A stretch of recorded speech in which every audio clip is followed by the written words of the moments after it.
Mee gaaffii soddomaffaa kana haa ilaallu. Gaaffii soddomaffaa akkas jedha. Number 30 says for x equals to for z is equals to x plus yi, which of the following represents the circle x minus 3 square plus y plus 1 square equals to 4 jedha. Sarkilii kana kan represent godhu kamidha? Kana gadi keessaa waan kan gadi keessaa sarkilii kana wajjin wal qixa kan ta'e kamii? Z is what? Z is equals to complex number which is x plus yi. Kana wajjin wal qixa kan ta'e kamidha? Meegaa hojjennu question number 30 dha kan hojjedhu. Question number 30 hojjennu irra kan jiru isa wajjin wal qixa kan ta'u hojjenna jechuudha. Which is equals to x plus 3 square plus x minus 3 square plus y plus 1 square equals to 4 kana wajjin kan wal qixa ta'udha kan nuti hojjechuudhaaf deemnu. Kana wajjin kan wal qixa ta'u kamii waan jedheef irratti says modulus of z plus 3 minus I equals to 4 kan jedhu kanadha. Z jechuun immoo z is equals to x plus yi plus 3 minus I equals to 4. X modulus of x plus 3 plus y minus 1 I equals to 4.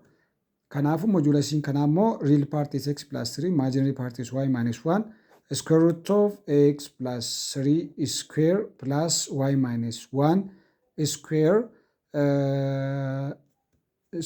under radicalidha kuni equals to 4 jenna. Modulasii kanadha kun. Modulasiin kanadha jechuudha square root kana jalatti. Which is equals to both side square gaafa goonu square both side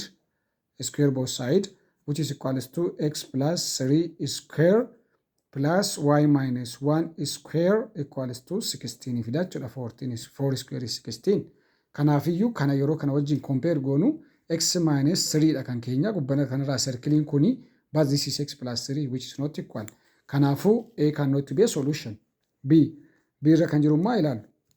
B kan jedhe z minus 3 plus I equals to 4. Modulus of B irra kan jiru modulus of z minus 3 plus I equals to 4 dha kan jiru jechaadha.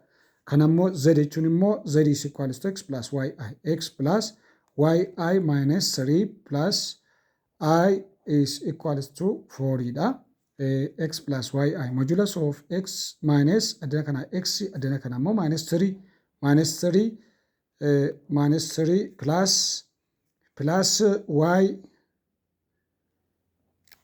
y plus 1 kunuuti I modulus of this is equals to 4 jedha.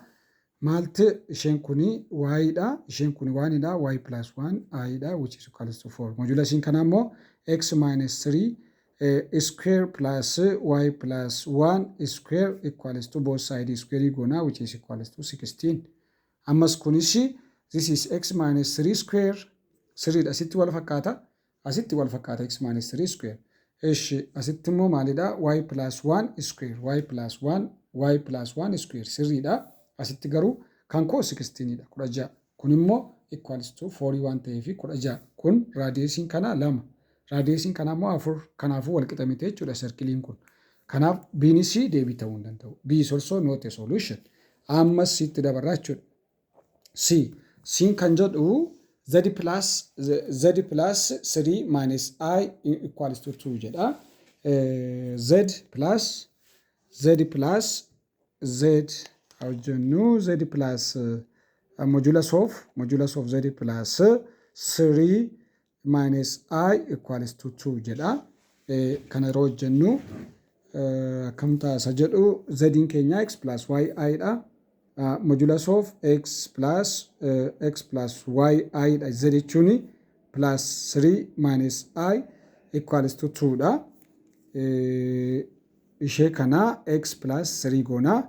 Modulus of x plus 3 plus y minus 1 y minus 1 times I modulus kana equals to 2 jenna.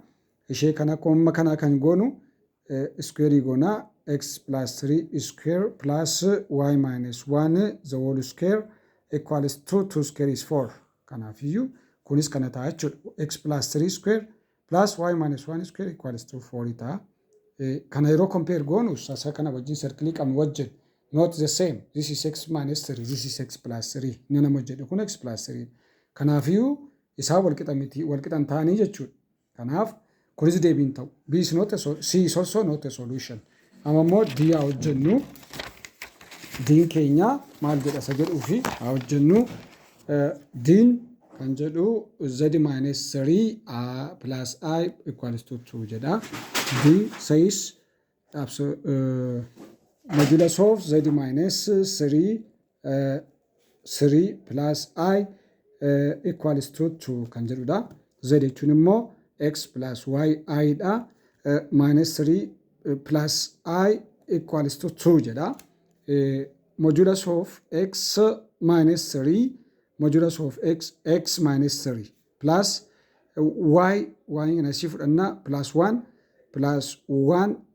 I equals to 2. Modulus kana hojjenna jechuudha. What is the modulus of this?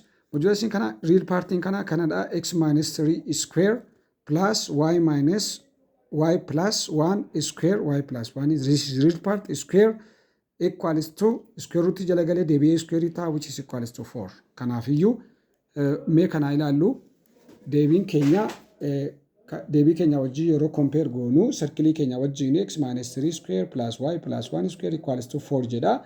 Kana wajjin kan wal qixa ta'u isa d irra jiru kanadha jechuudha kuno. Kanaafiyyuu deebiin keenya d ta'a jechuudha. Kanaaf akkasittiin tokko isaa kana tokko isaa cheekii gochuu qabna jechuudha kan wal qixa ta'u. Tokko isaa circle kana wajjin kan wal qixa ta'u cheekii goona. Iddoo z kana maal bakka buufne x plus y I bakka buufne achi modulus kana immoo fudhanna. Modulusiin yeroo hundumaa modulus of fz is equals to a plus b I yoo ta'e modulus of z is equals to modulusiin z equals to formulaan isaa a square plus b square jechuudha yeroo hundumaa. Kanaafiyyuu real part square plus imaginary part square jenna jechuudha. Kanaaf ammas keessatti this is real part x minus 3 real part dha, y plus 1 in imaginary part dha. Kanaafuu equals to 1 jedha. Square root jala gashinaa jechuudha. Square root of kuno square root deebinee square goone square root irraa kaasne sagamanaas square goone square root irraa ganne malee akkas ture jechuudha. Square root qaba ture kun jechuudha. Both side square goone 2 kana square goone 4 gooneeti irraa kaasne malee jechuudha. Akkasittiin circle kenname kana wajjin compare goone kan wal qixa ta'u fudhanna jechuudha. Waan dhaggeeffattaniif guddaa galatooma. Thank you.